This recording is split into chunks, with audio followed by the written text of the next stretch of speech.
Well, if you own a business, you're always concerned about two types of turnover, employees and customers. You probably know exactly what your employee turnover rate is, but what about your customer turnover rate? How many customers are you losing every month? And what can you do to build greater customer loyalty?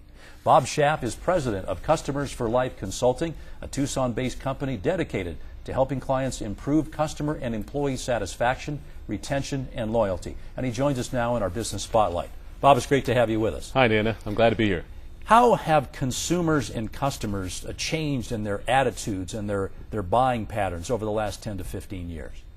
Dana, I think consumers are responding to the biggest change we've had in our country in the last 10 or 15 years, and that's that everything is time crunched.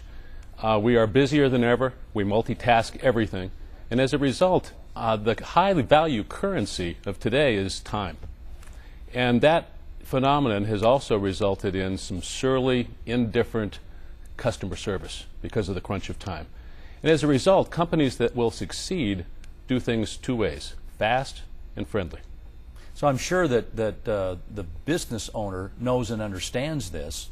You would think that it would be a premium to train people to respond to customers' needs very quickly. Is that happening to the level that you'd like to see it happening? Not at all. The first thing that's happening is the CEOs, the people that lead the company, aren't making it a priority, and they aren't putting enough dollars and time into training.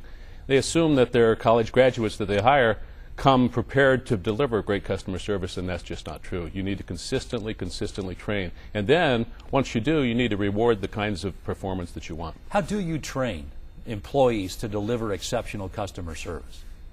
A little bit at a time. It's like we're here in the desert, and drip irrigation works a lot better than flooding. And so many companies put on a half day or a full week worth of training and expect that to fix the problem. What they're getting is a check mark. They've done their training, but it's not effective. What's effective is daily feedback, daily training on small little increments that employees can digest and turn into practice. It also seems to bear out the importance of assigning the right person with the right skill sets and personality sets at that point of contact with the customer too, doesn't it?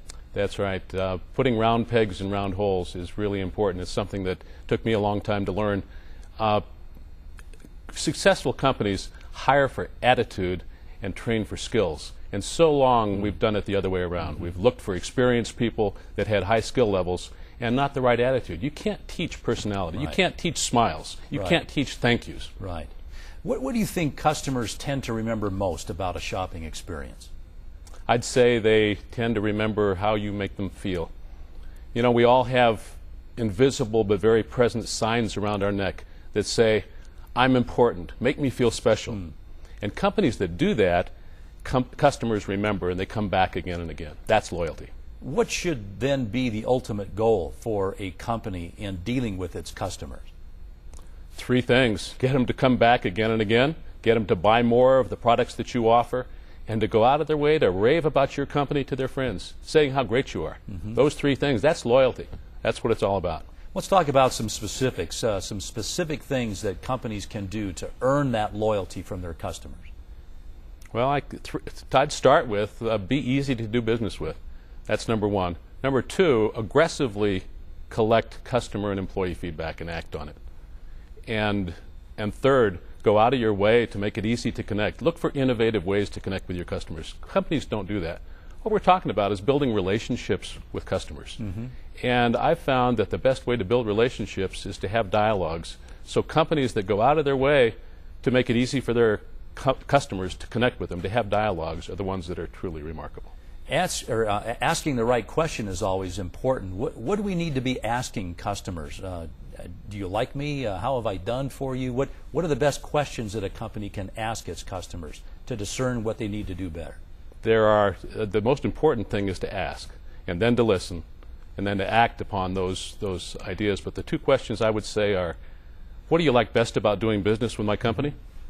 And that gives you lots of marketing ideas for what customers are responding to.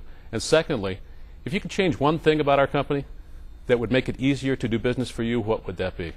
And if you collect those on a regular basis and act on a few of them, your company will get better and better and better every day. That's the secret. We talked about turnover. What percentage, Bob, of an average company's customer base do you suppose turns over every year? There's been a lot of studies on that, Dana, and the numbers are surprisingly the same every time with almost every company. An average company loses 20% of its customers every year. And of those 20%, 15% are because they found a better product. Right. 15%, another 15% are because they found a cheaper product. But 65 to 70% are because they encountered rude or indifferent service. And CEOs of companies don't get that. They think there are other reasons for it, but when you dig down deep, it's because you ignore the customer. You don't make them feel special. So if you run the math, that means that about every 5 to 7 years, a company is losing its entire customer base. That's right. Just because of poor service. And they spend all their money getting new customers in the front door, and they don't pay any attention to the customers going out the back door. Some great insights. Bob Shaff, thanks very much. We appreciate welcome. having you with us. Thank